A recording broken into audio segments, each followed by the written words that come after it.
नमस्कार दोस्तों, जय श्री कृष्ण, राधे राधे।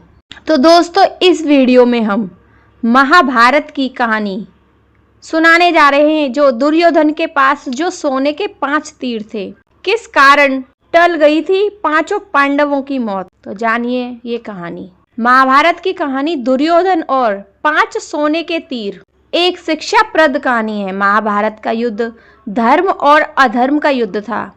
कृष्ण पांडवों के पक्ष में थे, परंतु उन्होंने युद्ध में शस्त्र नहीं उठाने का निर्णय लिया था। वहीं श्री कृष्ण की नारायणी सेना कौरवों की ओर से लड़ रही थी। युद्ध में कभी कौरवों का तो कभी पांडवों का पलड़ा भारी रहता। महाभारत के युद्ध में कुरुक्षेत्र की रणभूमि पर श्री कृष्ण ने अत्यंत रूप से शस्त्र नहीं उठाए, लेकिन अर्जुन का सारथी बनकर श्री कृष्ण युद्ध भूमि में अर्जुन का मार्गदर्शन करते रहे। द्रौपदी के भाई धृष्टद्युम्न पांडवों के सेनापति थे। वहीं कौरवों की तरफ से गंगा पुत्र भीष्म सेनापति थे। उनके नेतृत्व में युद्ध लड़ा जा रहा था। कौरव दल पूर्ण बल से युद्ध करने के बाद भी 5 पांडव में से किसी का भी बाल भी बांका नहीं कर पा रहे थे।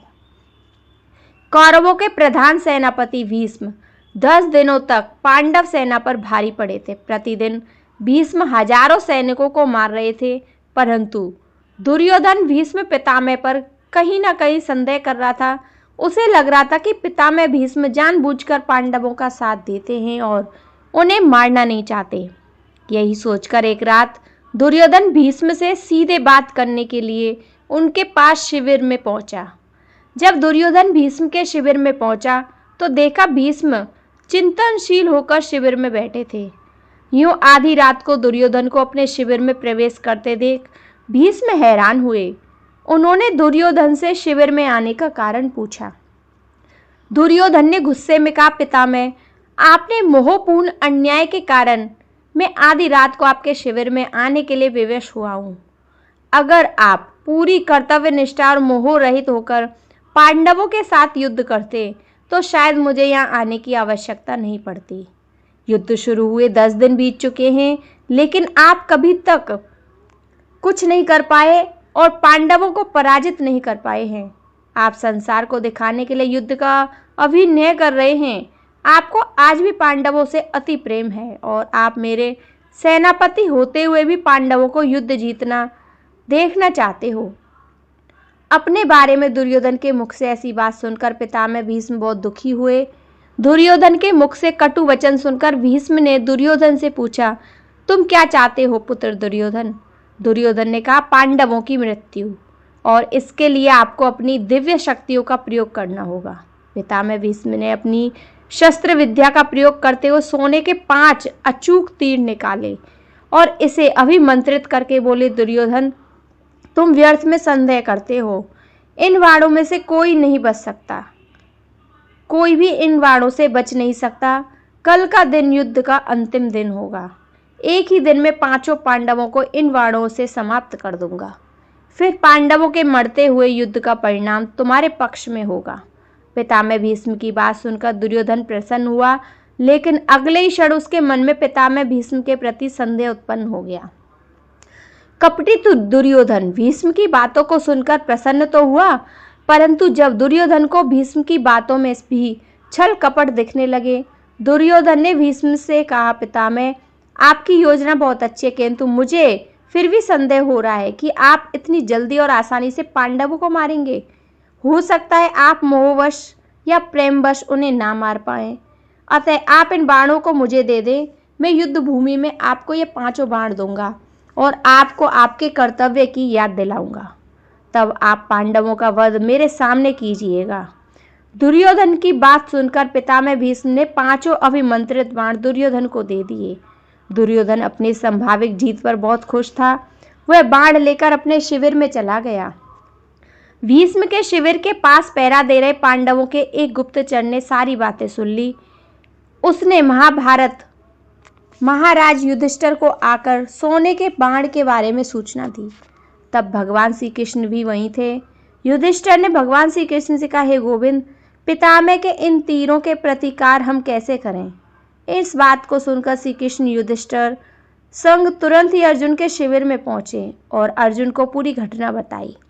श्री कृष्ण ने अर्जुन से कहा कि पार्थ, तुम्हें दुर्योधन से उन 5 बाणों को मांगना होगा।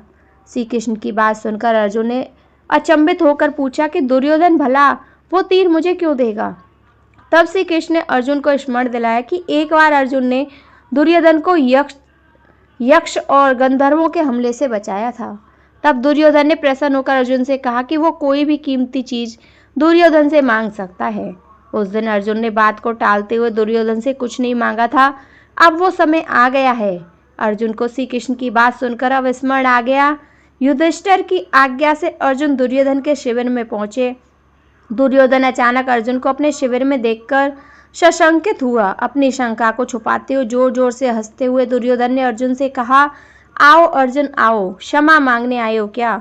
तुम्हारे प्रिय पितामह ने जो तुम्हारी सेना के साथ किया उससे भयभीत हो गए क्या? इस रात्रि में आने का क्या कारण है, बताओ, क्या सहायता मांगने आए हो? अर्जुन ने कहा, भ्राता दुर्योधन, प्राणिपात सही समझा आपने। मैं आपसे याचना करने ही आया हूँ, परंतु मेरे मांगने से पहले ही आप उसे देने के लिए विवश हैं। दुर्योधन हंसता हुआ बोला, मैं विवश हूँ अर्जुन? याचक विवश होता है, दाता नहीं। परंतु कोई बात नहीं, अबोध अर्जुन, तुम मांगो। अर्जुन ने दुर्योधन से वह 5 बाण मांग लिए, लेकिन दुर्योधन ने अर्जुन को मना कर दिया। तब अर्जुन ने दुर्योधन को क्षत्रिय धर्म स्मरण कराते हुए उस घटना को बताया, कैसे अपनी प्राण रक्षा के बदले दुर्योधन ने अर्जुन को कोई भी बहुमूल्य वस्तु देने का वचन दिया था। दुर्योधन ने अर्जुन से कहा, तुम कुछ और मांग लो, मैं यह नहीं दे सकता। तब अर्जुन ने कहा, यदि आप अपने वचन को पूरा नहीं करना चाहते तो कोई बात नहीं भ्राता, तब आपके पास कुछ बहुमूल्य भी नहीं जो मांगा जाए। सामर्थ्य के अभाव से आपको पितामह के बाणों की आवश्यकता भी है। ठीक है, मैं चलता हूँ। अर्जुन के कटाक्षों से दुविधा में फंसे दुर्योधन ने कहा, रुको अर्जुन, किसके पास सामर्थ्य नहीं है? हम 100 हैं, तुम 5 हो। फिर ना चाहते हुए भी दुर्योधन ने 5 बाण अर्जुन को दे दिए। अर्जुन उन दिव्य बाणों को प्राप्त कर अपने शिविर में आ गए।